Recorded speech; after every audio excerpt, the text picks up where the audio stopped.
Hi, everyone. It's a positively beautiful autumn afternoon. This is Sunday afternoon. I hope you're enjoying a lovely afternoon as well. Thank you for all your contributions on the website. Um, I have read all of your papers and responded to them, graded them, the ones that have been submitted. I just want to remind you that you need to post on the discussion board a précis, a little summary of the most important discoveries you made, 100 words or less, and then respond to each other. So that was really very interesting to read. Um, One thing that I think you all concluded from your readings was that the time to have these conversations with people is now, not when it's too late, or not when everybody is so stressed out that they're not um, thinking straight or really being able to answer questions like, well, what do you want with your life? If time is limited, what is it? What is it that really matters to you? Where do you want to invest your time and your attention? Um, Too often we think that we are immortal, and we don't pay much attention to those things that are really significant to us.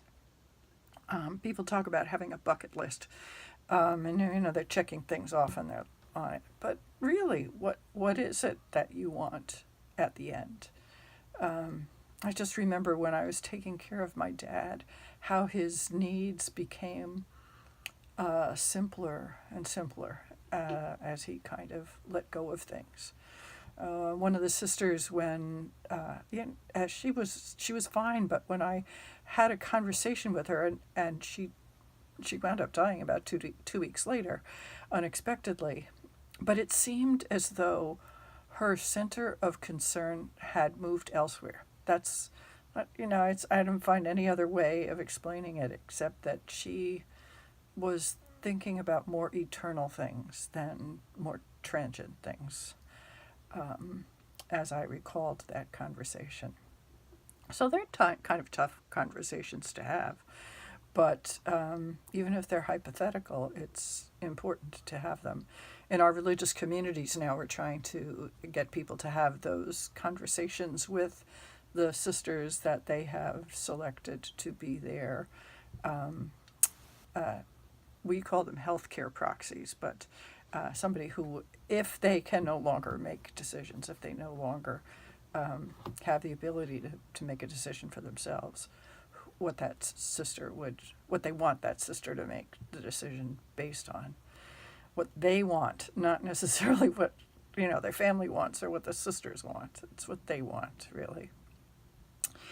Um, Veronica's uh, reflection, sharing her own story with us, um, reminded me of my own experience with anointing recently, and I wrote an article about it in one of our theological journals that the Sisters of Mercy have. So I put that into the readings folder for you. It talks about my having taught about this sacrament for 40 years and never having received it, and then my own reflections on having received it was really excellent. And Victoria referred to another book, which is really wonderful, called When Breath Becomes Air by Paul Kalanithi. And actually, he wrote it, but it was finished by his wife. He was a brain surgeon, and it takes a really long time to become one, and then was struck with cancer himself. And it's their story of struggle and what decisions they made with their limited time. Another really wonderful book by Simon Fitzmaurice, who was a movie director. Um, it's called It's Not Yet Dark. Both of these books are really quite um, short, but very, very powerful. Um, so Simon had Lou Gehrig's disease when he was quite young, but it's the decision he made to live with Lou Gehrig's disease as long as he could. It's very, very, very powerful. And I have a close friend now who is living with Lou Gehrig's disease. And it's really powerful, really powerful how people just make that decision of how they want to live. And then a beautiful book that I use with my undergraduates is called Stations of the Heart by Richard Lischer, who was a professor at Duke. He's retired now. And it's the story of his sons dying. But it's really more about the rituals that the son and his wife develop around dying. That's really beautiful. So that's why you use it in the undergraduate sacraments class, because they're young, and it really shows how they make a meaningful life for themselves. It's really very beautiful. It was a Father Whalen recommendation, and it's just great, and the students are very moved by it. Vanessa, how blessed you were to know your great-grandmother. I barely knew my grandparents, but that just shows you how, in a different generation, people are living longer and are healthier longer. Now, my parents were a little older when they had me, so that's part of the problem. But my maternal grandfather died before I ever met him. And my other grandparents I knew, and they actually, but I didn't know them well. It was just not the thing.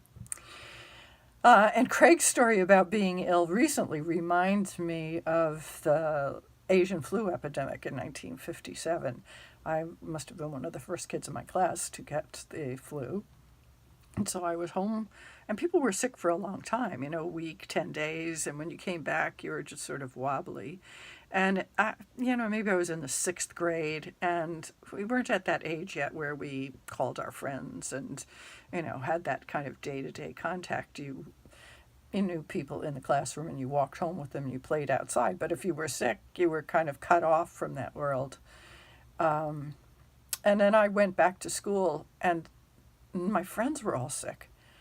And that's when I had my dreams that they had died, and I wouldn't know when they died. And it was a very scary time when I was a kid. But we've come to this last week of this section of the course, dealing with sickness and the anointing.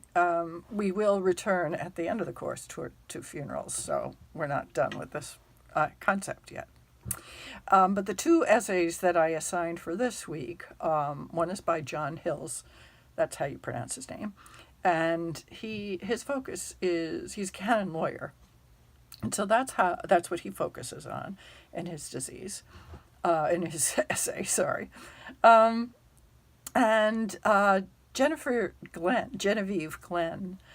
She and I were studying at the same time. She studied at Catholic U for her doctorate, and I was at Fordham, and we knew each other in the North American Academy of Liturgy. She was the member of another religious community then, and her name was Jennifer. She transferred to a Benedictine community, a cloistered Benedictine community, but she did her dissertation on anointing of the sick. And she writes a lot for a lot of different publications. Give Us This Day, she regularly has a column in that. And she's continued to write and speak about anointing of the sick as well, although she's really she's in a cloister, and wears a long habit and everything. So I would imagine she doesn't have the kind of pastoral experience nowadays, but she is a very, very fine writer. So I expect that I will get your proposals and draft bibliographies beginning tomorrow, and I'll check them over as soon as I can and get them back to you, because I know you want to get working on your paper. So that's one thing to pay attention to. Look for that when I can. I'm having awful trouble with my Microsoft Office. I can't open any documents. So I'm not going to be able to send you the the lesson, the discussion, until that gets fixed. Because I can't produce anything. It's paralyzing. But I've managed to grade papers despite that, because I didn't need to save anything when I was grading them. So I'll upload this to YouTube. I'll send you the link. And I'll keep my fingers crossed that I'll be able to get the discussion to you before too long. But I know you're working on your proposals anyhow. So, well, have a good week.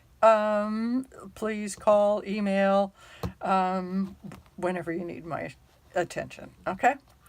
Bye.